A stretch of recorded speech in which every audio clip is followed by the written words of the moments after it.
Raffi bekerja sebagai editor audio di sebuah studio kecil di pinggir kota. Pekerjaannya sederhana, membersihkan noise, memotong suara, menyusun podcast, dan rekaman wawancara. Studio itu berada di lantai 2, bangunan tua, tangga kayunya selalu berbunyi saat diinjak. Lorongnya sempit, lampunya sering berkedip jika hujan turun. Tapi Raffi tidak pernah merasa takut sampai malam itu. Pukul ke-22.56, ia sendirian.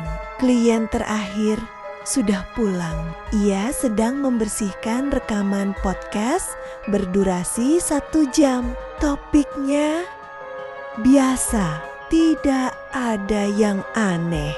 Tapi ketika ia memutar ulang bagian menit ke-47, ada suara tambahan. Samar, seperti bisikan. Raffi menghentikan audio, memutar ulang. Tidak ada. Ia memutar lagi di menit 47/13. Terdengar jelas, "Jangan matikan." Raffi membeku. Ia yakin tidak ada kalimat seperti itu di rekaman asli. Ia membuka file mentah, memutar bagian yang sama, dan suara itu tetap ada. "Jangan matikan." Suara perempuan pelan, serak, seperti direkam dari ruangan lain. Raffi mengira itu gangguan frekuensi. Ia memakai headphone lebih rapat, memperbesar waveform, dan melihat sesuatu yang membuat tenggorokannya kering. Di antara 2 kalimat narasumber ada potongan audio tipis, sangat kecil, tapi jelas bukan noise. Bentuknya seperti seseorang berbisik dekat mikrofon. Padahal saat rekaman berlangsung, hanya ada 2 orang di ruangan, dan Raffi sendiri yang mengatur teknisnya. Tidak ada perempuan. Ia memutar bagian lain. Menit ke-12, menit ke-30, menit ke-52. Semakin lama ia mencari, semakin banyak suara itu muncul. Kadang hanya napas, kadang tawa pelan, kadang satu kata, "Dengar." Lihat belakang. Raffi melepas headphone. Ruangan terasa berbeda, lebih sempit, lebih berat. Ia menoleh ke belakang. Studio kosong, hanya sofa kecil dan lemari arsip. Tapi lampu di sudut ruangan berkedip sekali, lalu mati. Setengah ruangan menjadi gelap. Pukul ke-23.38. Raffi memutuskan untuk mematikan komputer dan pulang. Ia tidak mau memikirkan rekaman itu lagi. Saat ia menekan tombol shutdown, komputer tidak mati. Sebaliknya, file audio terbuka sendiri tanpa ia klik. Waveform bergerak, audio berjalan. Padahal tidak ada speaker yang menyala, tapi suara terdengar jelas. Tidak dari headphone, dari dalam ruangan. Akhirnya, kamu dengar juga. Raffi mundur. Jantungnya berdetak terlalu cepat. Ia melihat monitor. Waveform terus berjalan. Tapi yang terdengar sekarang bukan suara klien, bukan podcast, melainkan suara langkah kaki. Rekaman itu berisi suara langkah menaiki tangga kayu studio satu persatu, berhenti di depan pintu, dan terdengar suara gagang pintu diputar. Krek, padahal Raffi yakin pintu terkunci. Perlahan. Di dunia nyata, gagang pintu studio Banner bergerak pelan, turun, naik, turun lagi. Dan suara perempuan dari speaker berkata pelan, "Buka, buka." Lampu padam total, monitor masih menyala. Dalam pantulan layar hitam itu, Raffi melihat sesuatu berdiri tepat di belakangnya.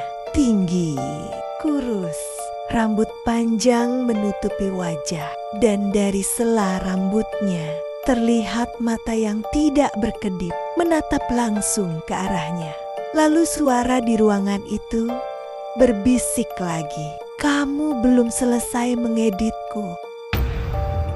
Ruangan gelap, monitor menjadi satu-satunya sumber cahaya. Pantulan layar memperlihatkan sosok itu masih berdiri di belakang Raffi. Tinggi, terlalu kurus, rambut panjang menggantung menutupi wajah, tidak bergerak, tidak berkedip. Raffi tidak berani menoleh langsung. Ia menatapnya lewat pantulan layar, dan suara dari speaker kembali terdengar lebih jelas, lebih dekat. "Kamu dengar aku sekarang." Tiba-tiba waveform di monitor berubah. File yang tadi berdurasi 1 jam kini menjadi 2 jam 17 menit. Padahal sebelumnya tidak pernah sepanjang itu. Bar audio berjalan sendiri. Menit jam 1:03 22 detik. Terdengar suara pintu studio dibuka. Suara langkah masuk. Langkah yang sama seperti di luar tadi. Raffi merasakan darahnya seperti berhenti mengalir. Karena suara itu bukan rekaman lama. Itu suara yang sedang terjadi sekarang. Audio itu merekam ruangan ini secara langsung, tanpa mikrofon menyala, tanpa ada alat perekam aktif.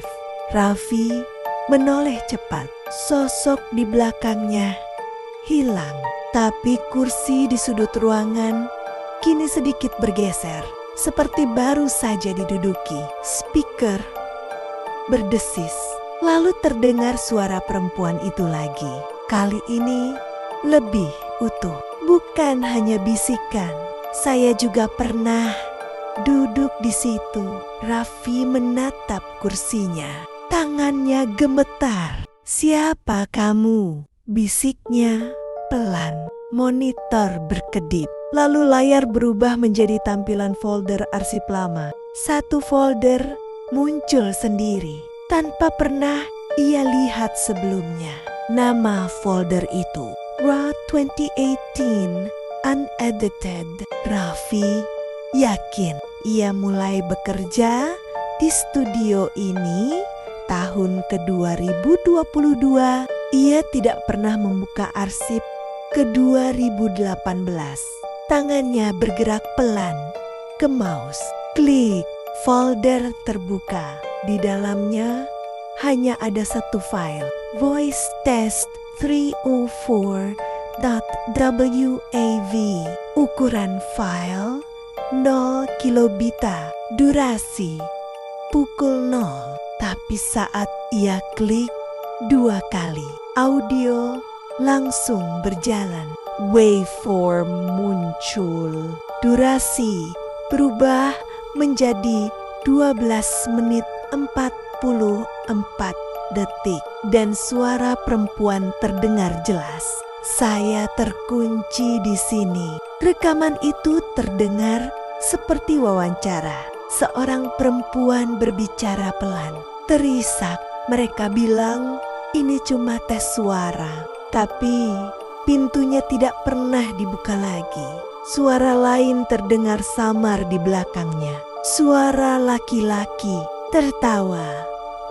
Tertawa, lalu suara kursi diseret. Perempuan itu mulai panik. Tolong, jangan matikan lampunya.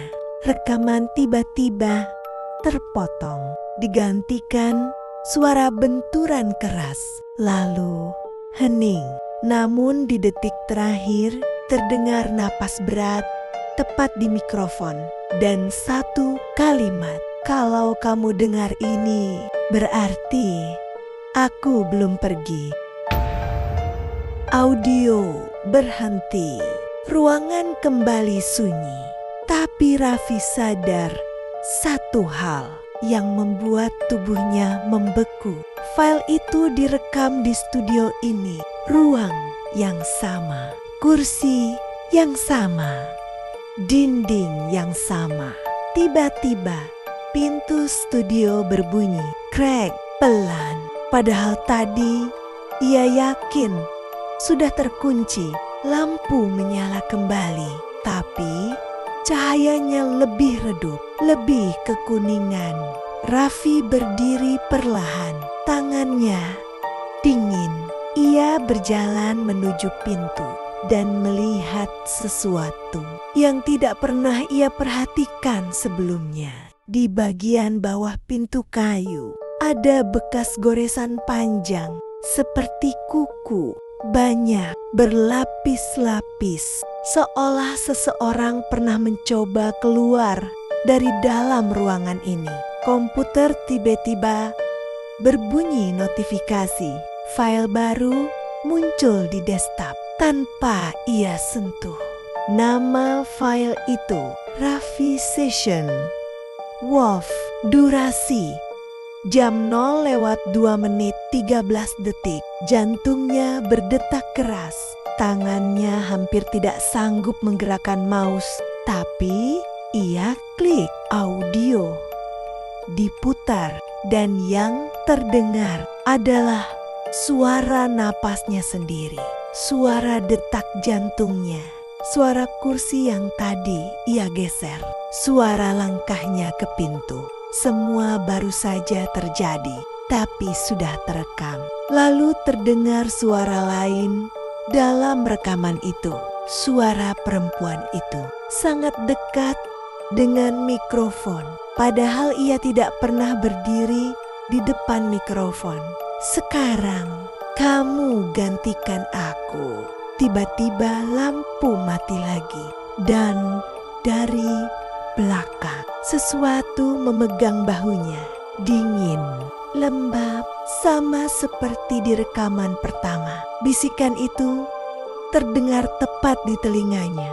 Rekaman tidak pernah benar-benar kosong. Monitor menampilkan waveform baru. Audio sedang direkam tanpa alat. Tanpa izin. Dan di dalam kegelapan itu terdengar dua napas, bukan satu. Malam ketiga, Raka tidak tidur. Ia duduk di ruang tamu kontrakan itu. Lampu mati, hanya diterangi cahaya bulan yang masuk melalui jendela berdebu. Jam dinding menunjuk jam 2:13. Detik berdetak terlalu keras. Tik, tik, tik. Lalu jam berhenti, hening, dan dari kamar belakang terdengar suara kursi ditarik perlahan, seperti seseorang duduk. Padahal kamar itu kosong. Raka berdiri, tubuhnya kaku. Ia menahan napas. Langkahnya pelan menuju lorong. Setiap pijakan lantai kayu mengeluarkan bunyi retak kecil di ujung lorong. Pintu kamar belakang terbuka sedikit, tidak terkunci, tidak tertutup rapat, seperti seseorang baru saja masuk. Raka meraih gagang pintu. Dingin, lebih dingin dari malam sebelumnya. Ia mendorongnya perlahan. Krik. Kamar itu kosong. kasur tipis di lantai, lemari kayu tua, jendela tertutup, tidak ada siapa-siapa. Namun kursi yang sebelumnya menempel di meja, kini berada di tengah ruangan, menghadap pintu, seolah menunggu. Raka merinding. Ini cuma pikiran, bisiknya pada diri sendiri. Lalu pintu tertutup keras di belakangnya. Brok, gelap total, lampu mati, tidak ada cahaya bulan, tidak ada celah. Ruangan terasa menyempit dan di belakangnya ada suara napas pelan, berat, tepat di tengkuknya. Raka tidak berani menoleh. Napas itu dingin, bau tanah basah. Lalu terdengar bisikan, sangat dekat. Aku belum pergi. Tubuh Raka lemas. Ia menoleh perlahan.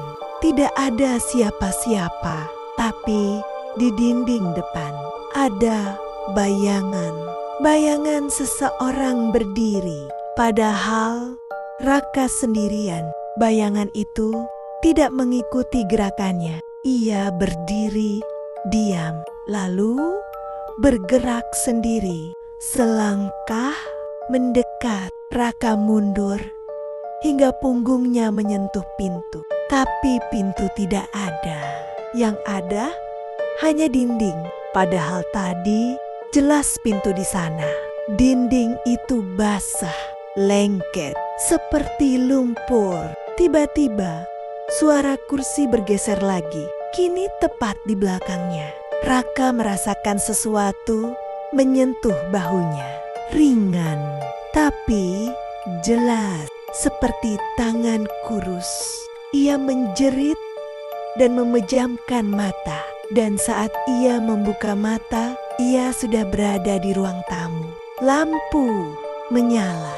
Jam kembali berdetak. Pukul 02,14.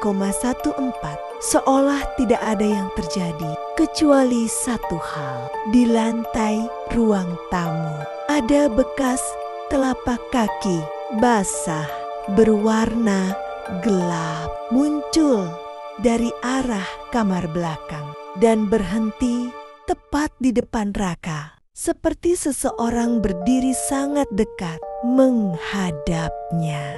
Raka mundur pelan, lalu ia melihat sesuatu yang membuat darahnya membeku.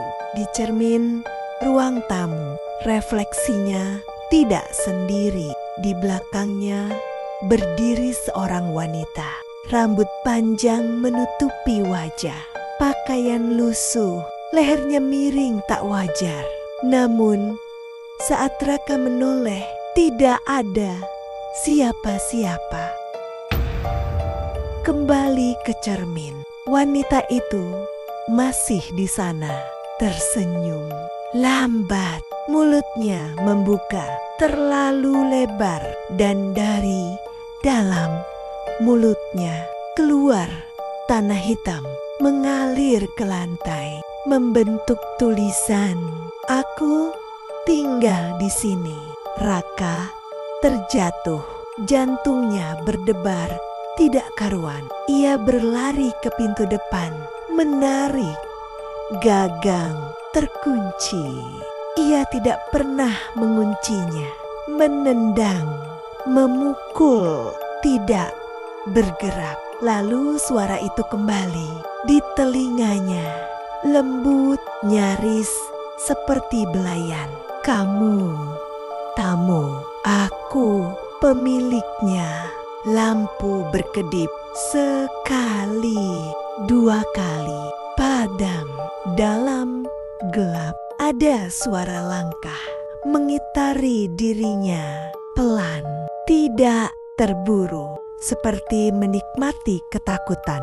Dan sebelum semuanya benar-benar gelap, Raka mendengar satu kalimat terakhir. Besok kamu tidak akan ingat rumahmu yang lama. Pagi harinya Tetangga baru melihat pintu kontrakan itu terbuka. Sepi, tidak ada tanda Raka pergi. Motor masih ada, tas masih di dalam. Tapi Raka menghilang. Seminggu kemudian, kontrakan itu kembali ditempati orang baru. Seorang pria bernama Ardi. Dan hal pertama yang ia katakan pada pemilik rumah saat survei adalah, rumah ini terasa seperti sudah ada yang menunggu saya.